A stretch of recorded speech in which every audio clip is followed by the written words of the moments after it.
선교적 삶을 위한 토요 성경 묵상 지승남 선교사입니다. 사랑하는 여러분 모두에게 하나님의 은혜와 평강이 넘치시기를 소원합니다. 오늘 우리가 함께 묵상할 말씀은 출애굽기 19장 5절에서 6절까지 말씀입니다. 세계가 다 내게 속하였나니 너희가 내 말을 잘 듣고 내 언약을 지키면 너희는 모든 민족 중에서 내 소유가 되겠고 너희가 내게 대하여 제사장 나라가 되며 거룩한 백성이 되리라. 너는 이 말을 이스라엘 자손에게 전할지니라. 아멘. 하나님은 애굽에서 종살이를 하던 사람들을 불러내서 이제 한 나라를 이루게 하십니다. 그러면서 언약을 맺습니다. 우리가 이 언약에서 중요하게 생각해야 하는 것이 있습니다. 그런데 대부분은 간과하는 내용이긴 합니다. 하나님께서 자기 백성들을 한 나라로 세우시면서 이렇게 자신에 대하여 말씀하십니다.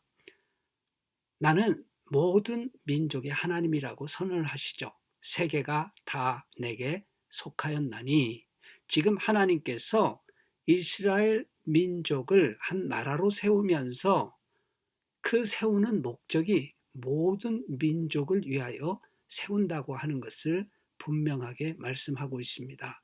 모든 민족에게 아브라함으로 말미암아 복을 주시겠다고 하신 하나님께서 모든 민족을 위해서 아브라함의 후손들을 나라로 세우고 있는 것입니다.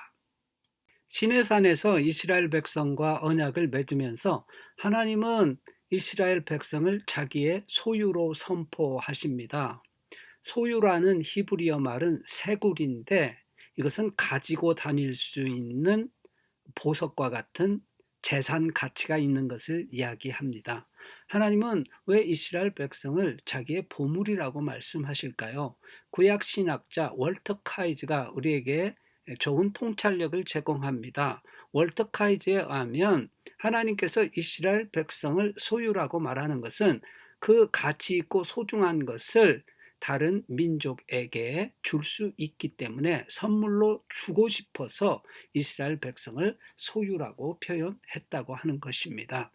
저는 이것을 다른 각도로 볼 수 있다고 생각하는데, 보물, 보석이라는 것들은 주인의 부유함과 영광을 드러내는 것입니다. 이스라엘 백성은 열방 민족 가운데 하나님의 영광을 드러내는 그런 보물이 된 것입니다. 어떠한 의미로 해석하든지 간에 하나님께서 열방을 위한 선물로, 열방의 하나님의 영광을 나타내는 존재로 하나님께서 이스라엘 백성을 삼으셨다고 하는 것입니다. 이스라엘의 백성들이 존재하는 이유가 여기에 있는 것입니다. 하나님께서는 또 이스라엘을 제사장 나라라고 선언하십니다.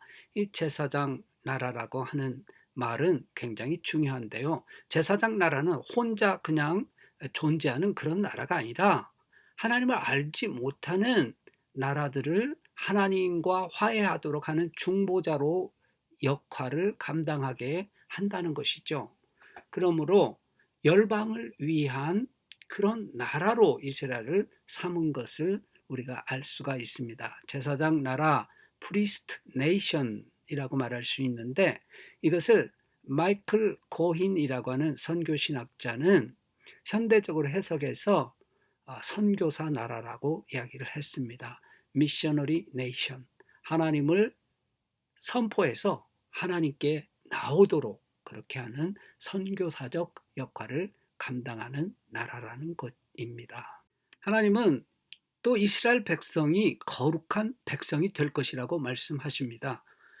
하나님의 백성들은 하나님의 거룩하심을 드러내고 나타내야 합니다. 선교 공동체인 이스라엘의 선교적 능력이 나타날 때는 그 백성이 거룩할 때입니다. 그들이 경제적으로 부유하거나 외교를 잘하거나 이런 것들, 군사적으로 막강할 때가 아니라 그들이 하나님의 말씀을 따라 순종하여 거룩한 삶을 살 때 그들은 선교적 능력을 폭발시킬 수 있다고 하는 것입니다. 예수님께서도 이렇게 말씀하셨습니다. 세상을 복음화하라고 그 제자들을 세상에 남겨놓으면서 하나님 앞에 이렇게 기도합니다.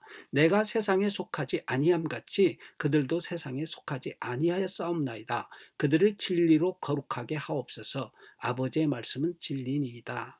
하나님의 백성들이 거룩하게 되는 방법은 무엇입니까? 성령을 의지해서 하나님의 말씀에 순종하게 될 때 그 백성 공동체는 거룩함을 드러내고 세상은 그들의 말에 주목하게 될 것이라고 하는 것입니다. 삶을 통해서 복음을, 거룩한 삶을 통해서 복음을 증거하고 복음을 하나님의 예수 그리스도의 십자가를 증거함으로써 복음을 우리는 선포할 수 있습니다. 교회가 이 거룩함을 잊어서는 안 될 것입니다. 선교의 시작, 여러분의 거룩한 삶에서부터 시작할 수 있습니다. 하나님의 백성을 어떻게 말할 수 있을까요? 하나님의 백성은 선교적 존재, 선교적 공동체라고 말할 수 있습니다. 우리를 지으신 것은 이 선교를 위하여 지으셨다고 하는 것을, 열방을 위하여 우리를 지으셨다고 하는 것을 우리는 알아야 할 것입니다. 출애굽기 19장 5절에서 6절 말씀을 베드로는 인용하면서 교회의 선교적 사명을 이렇게 일깨우고 있습니다. 그러나 너희는 택하신 족속이요 왕 같은 제사장들이요 거룩한 나라요 그의 소유가 된 백성이니, 여기서부터 중요하죠. 이는 너희를 어두운 데서 불러내어 기이한 빛에 들어가게 하신 이의 아름다운 덕을 선포하게 하려 하심이라. 하나님의 백성 공동체는 미셔너리로서의 그 사명을 감당해야 한다고 하는 것입니다. 우리가 이를 위해서 잠깐 기도할까요? 예수님의 말씀을 인용해서 제가 기도하기를 원합니다. 내가 세상에 속하지 아니함 같이 그들도 세상에 속하지 아니하였사옵나이다. 그들을 진리로 거룩하게 하옵소서. 아버지의 말씀은 진리니이다. 하나님 아버지, 우리가 하나님의 영광을 선포하는 하나님의 소유, 보물이 되게 하여 주시고 열방을 위한 선물이 되게 하여 주옵소서.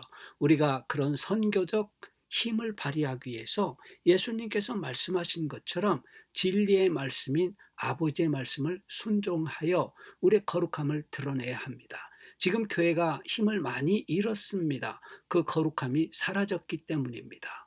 각 성도들의 삶의 거룩함을 회복하여 주시고 교회들에게 거룩함을 회복하여 주옵소서.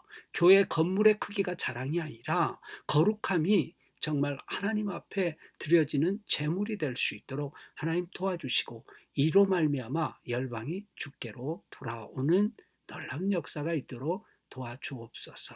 감사하며 예수 그리스도 이름으로 기도합니다. 아멘.